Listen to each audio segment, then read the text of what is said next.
السلام علیکم اسٹوڈنٹس، جیسا کہ آپ سب جانتے ہیں کہ اسکول نے آپ کے لیے آن لائن کلاسز کا آغاز کیا ہوا ہے۔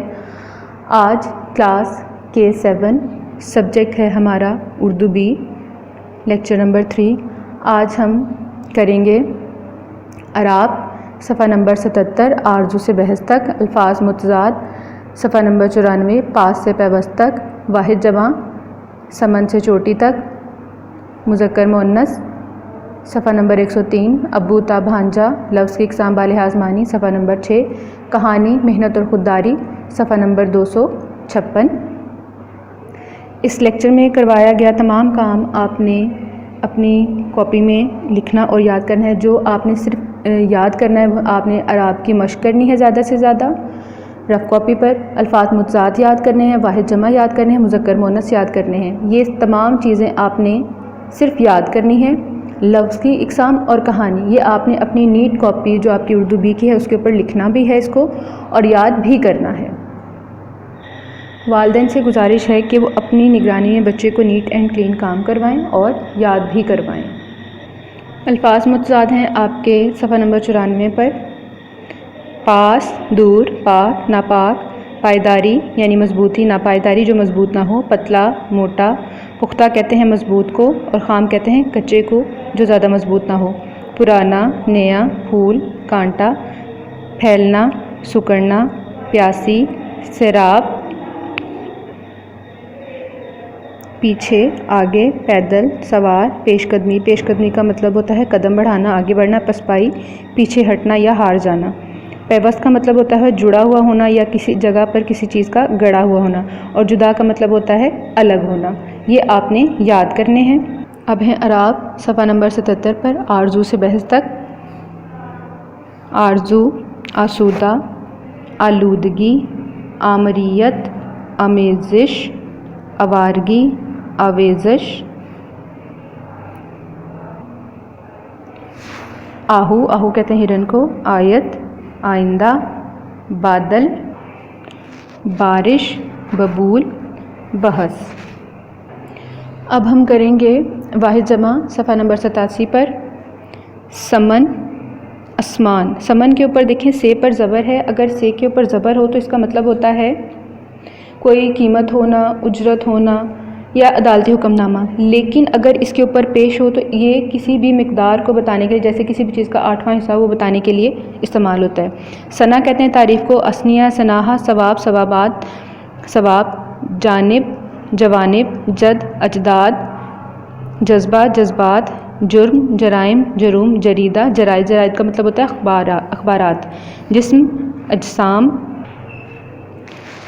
جنگل جنگلات، جواب جوابات، جھونکا جھونکے، جیالہ کہتے ہیں بہادر کو، جیالے، چال چالیں، چٹان چٹانیں، چراغ اس کا جمع ہے چراغا یا چراغ، چشم کہتے ہیں آنکھ کو، چشمہ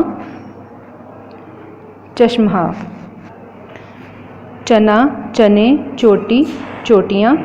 اب ہم کریں گے مذکر مؤنث صفحہ نمبر 103 پر۔ ابو امی، بادشاہ ملکہ، بالغ بالغہ، بوڑھا بڑھیا، بہنوئی بہن، بھانجا بھانجی۔ اب آئیں گے ہم اپنی کتاب کے صفحہ نمبر 106 پر۔ صفحہ نمبر 106 پر ہمارے پاس ہے لفظ کی اقسام بالحاظ معنی، کہ معنی کے لحاظ سے لفظ کی کتنی اقسام ہیں۔ ہمارے پاس ہے لفظ موضوع اور لفظ مہمل۔ لفظ موضوع وہ لفظ ہوتا ہے کہ جس کے کچھ نہ کچھ معنی ہوتے ہیں، جیسے کہ یہاں پر لکھا ہے جیسے پانی، روٹی، چائے، لیکن اس کے علاوہ بھی بہت سے ایسے الفاظ ہیں جو اپنے اندر ایک معنی رکھتے ہیں، جیسے کتاب، کرسی، میز، آسمان، زمین، دن، رات۔ ان لفظوں کو سننے سے ہمیں اس کے معنی فوراً ہمارے ذہن میں جو ہے وہ آ جاتے ہیں۔ اس کے بعد ہے لفظ مہمل۔ لفظ مہمل وہ لفظ ہے کہ جس کے کچھ معنی نہ ہو، لیکن بعض اوقات یہ بامعنی لفظ کے ساتھ مل کر اپنی بات میں زور پیدا کرنے کے لیے بولا جاتا ہے، لیکن جو مہمل لفظ ہیں وہ ہمارے پاس ہیں وانی، شوٹی، شائع وغیرہ۔ جیسے اکثر ہم بولتے ہیں وہ جھوٹ موٹ کہہ رہا تھا کہ میں آؤں گا۔ اس کے علاوہ جملہ بولا جاتا ہے کہ گھر کی جھاڑ پونچھ کر لیں، بھیڑ بھاڑ میں مت جاؤ، بات چیت کرنا یہاں پر منع ہے۔ یہ وہ لفظ ہیں کہ جس میں چیت کا کوئی معنی نہیں ہے، لیکن بات ہماری سمجھ میں آ رہی ہے کہ اس کا کیا مطلب ہے، کہ ہمیں بات کرنے سے روکا جا رہا ہے۔ آپ اپنی کاپی میں لفظ کی اقسام لکھیں گی، یہاں سے سٹارٹ کریں گی اور یہاں پر اس کو اینڈ کریں گے اپنی کاپی میں۔ آپ نے اس کو لکھنا بھی ہے اور یاد بھی کرنا ہے۔ اس کے بعد آگے ہم دیکھیں گے لفظ موضوع کی کتنی اقسام ہیں۔ لفظ موضوع کی 2 اقسام ہیں، کلمہ اور کلام۔ کلمہ اکیلا بامعنی لفظ کلمہ جو ہوتا ہے اس کو کلمہ کہتے ہیں، جیسے گھر، مسجد، اسکول وغیرہ۔ ان الفاظ کو پڑھنے سے اور اس سے پہلے جو بھی میں نے مثال کے طور پر جو الفاظ بتائے ہیں، ان کو اگر ہم اکیلے بھی بول لیں تو ہمارے ذہن میں فوراً ان کا معنی آ جاتا ہے، اسے سمجھنے میں ہمیں کسی طرح کی مشکل کا سامنا جو ہے وہ نہیں کرنا پڑتا۔ کلمہ کے بعد جو اگلا ہے وہ ہے کلام یا مرکب۔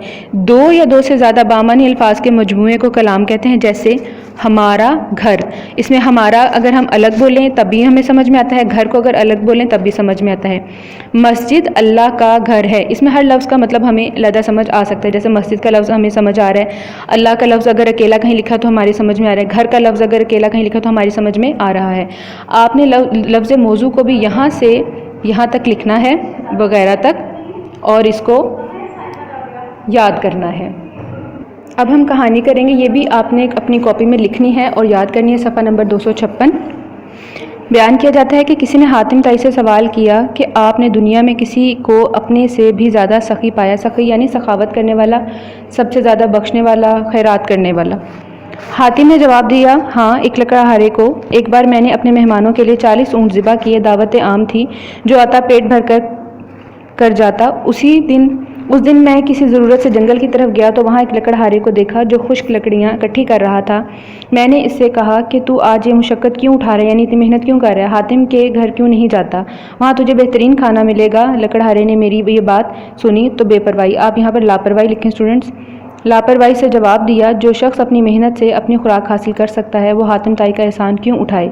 اس کے بعد اخلاقی سبق ہے کہ محنت میں عظمت ہے، یعنی جتنی محنت کریں گے اسی میں ہماری عزت ہے اور اسی میں ہمارے لیے بھلائی بھی ہے۔ اسٹوڈنٹس، یہاں ہمارا لیکچر نمبر 3 ختم ہو گیا۔ آپ نے اعراب، الفاظ متضاد، واحد جمع اور مذکر مؤنث صرف یاد کرنے ہیں۔ لفظ کی اقسام اور کہانی آپ نے یاد بھی کرنے ہیں اور ان کو اپنی کاپی میں بھی نیٹ اینڈ کلین لکھنا ہے۔ جب اسکول ری اوپن ہوگا تو آپ کی کاپیز چیک کی جائیں گی۔